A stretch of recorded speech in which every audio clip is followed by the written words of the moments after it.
Hi, welcome to Online Drawing 2, Session 6. This lesson is going to include pastels on a gray paper. I've chosen the light gray paper. You can use either the light or the dark. I'm using pastel pencils and a set of pastels to fill in. But I'm going to start with pencil because I've chosen a more complicated assignment this time, which includes 4 objects of various shapes that get larger in the foreground and get smaller as they move back. So I've had to do some perspective and proportion lines, and so I'm going to show you how I did that. Because I'm using a number 2 pencil and a pink eraser, I can play around with the angles of my dustpan. So here would be the angles of my dustpan. There's also the angle of the dustpan's handle, which is foreshortened because it's moving away from me and slightly, higher. So I look at the angle of the piece coming to the side and how it gets wider as it comes toward me. So that's a shape that I want to clearly mark. And because this line can't be parallel with this line, it has to actually eventually meet it on the horizon. If it continued in this direction and this continued in this direction, they would eventually meet out there somewhere. And the somewhere is on the edge of the earth. This is what our eye level is all about. The curve here comes down, and also these 2 lines, this one here and this one here, would also eventually meet on the horizon. So it has to get wider as it comes closer to me and narrower as it goes back. It has a triangular lift to the corner, and I see just a little bit of that lift over here. It's a cross section, which is parallel. So what happens at the very beginning is you do your marking to show where your lines are going to be. I'm going to do that also with my large jug in the back, and I'm going to do it with my Citrusolve container, both of which are parallel to the sides of the paper because they're vertical. So I'll show you what I'm going to do.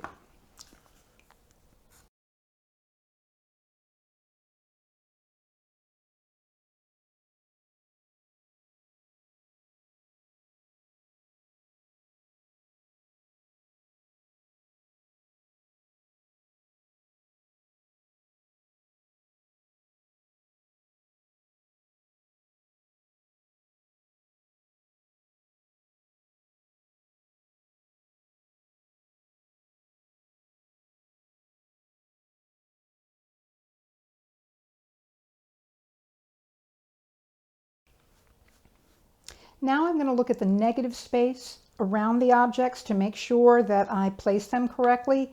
This angle, I have to double check before I add anything else. It is not an exact right angle. It is more like a acute angle.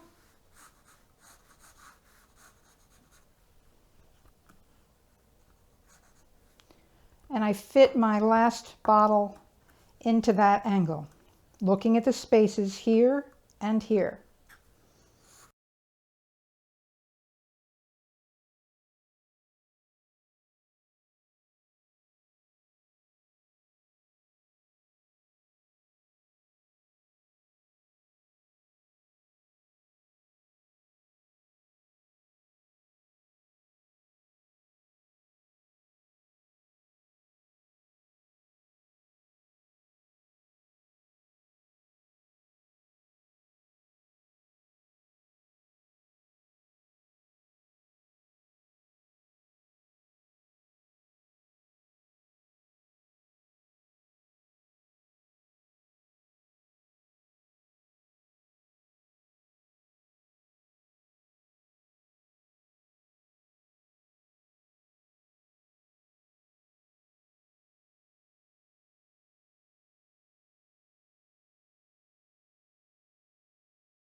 Now, two of my objects have labels on them, so I'm not going to include the words, I'm only going to include the value change.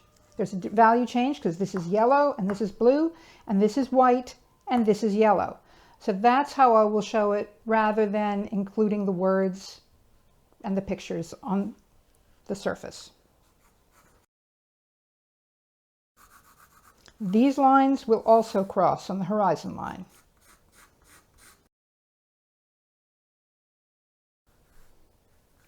I make sure that I show both the front of my platform and the back of my platform,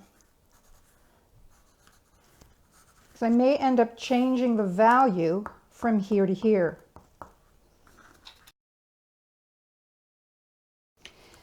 All right, well, this is enough to get started. I now have a line drawing and my objects fit into the space. And so I'm going to start by picking up my colors.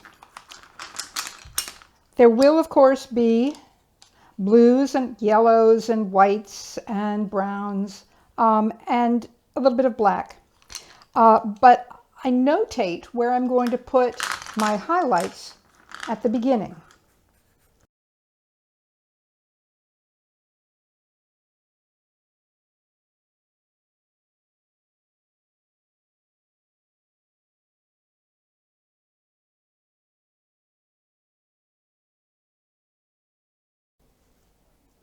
I'm also going to notate where I put my shadows. And I'm not going to make them black, but a dark, cool blue. Let's see.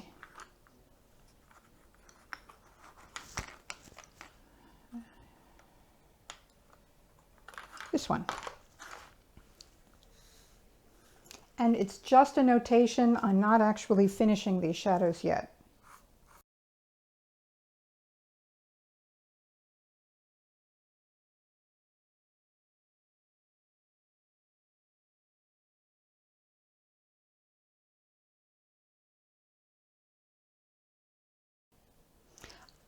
I use blue because it's cooler. If I used black, it would erase color temperature, so I used blue just to remind myself that it's good when it mixes with other colors, it will remain cool. All right, so I'm now in a place where I can start using my pastel chunks. And I use those especially for the areas that are intensely colorful.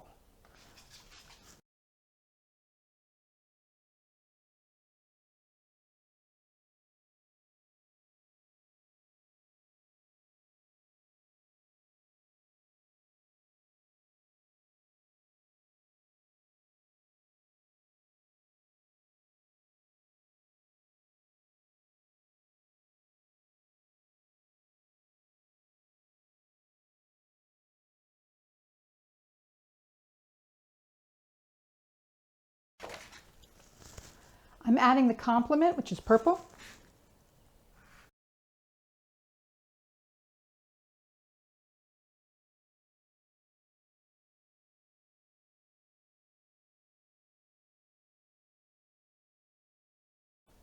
I have a lighter lavender, which I'm going to use on the outside edges.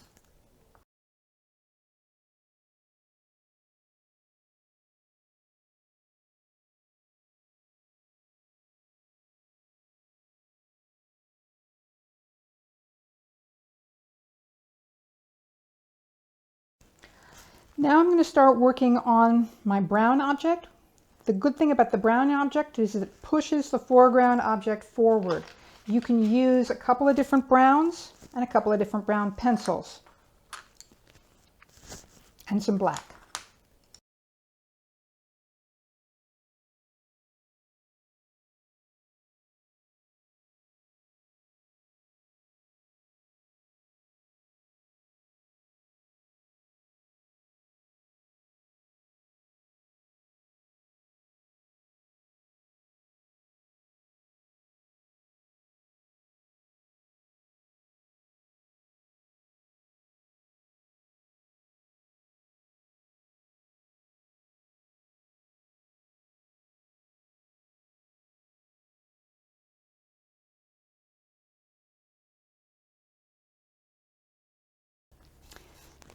As I mentioned earlier, I'm just going to use white as my label here. So I'm taking a large piece of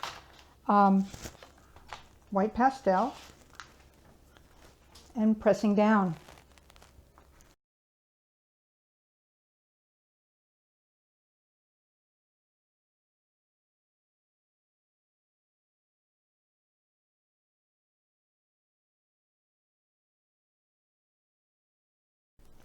I also have the option to do a darker background, which I think in this case I will do because it'll push my objects forward. And I can wait to do the last object until I'm sure what the values are going to be in the back and in the foreground.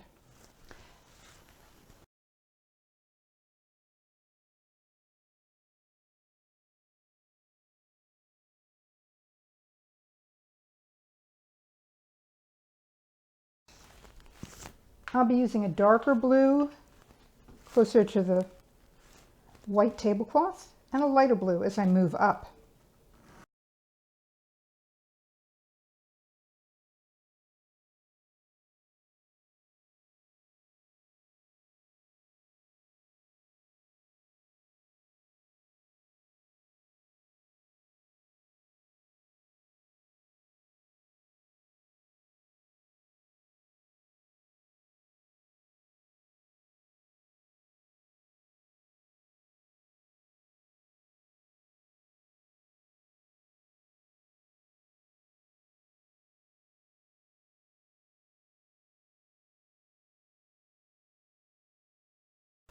So notice that when you fill the background, suddenly the big jug becomes a positive. It's not just a line drawing, it feels like it's coming forward. You'll have to work with your eraser a bit if you came over the edges like I did. And so you push the edges back so that they're straight. But mostly, we just wanted it to be possible to see where the lights were and leave the grays as is, because this is a white object that when the shadow happens is gray, and when the highlight happens is white.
So now the last bit of squinting, or you squint at your objects and then you squint at your subject matter to make sure you have the darks where the darks are supposed to be and the lights where the lights are supposed to be. I'm also going to add the black. The only part of my still life that is black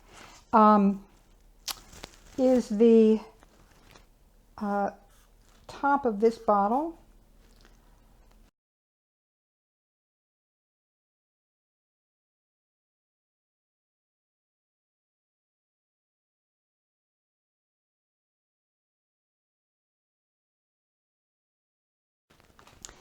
And if you need to add some blacks around the bottoms of things, maybe mixed with a little bit of cool blue, that's what you would do next.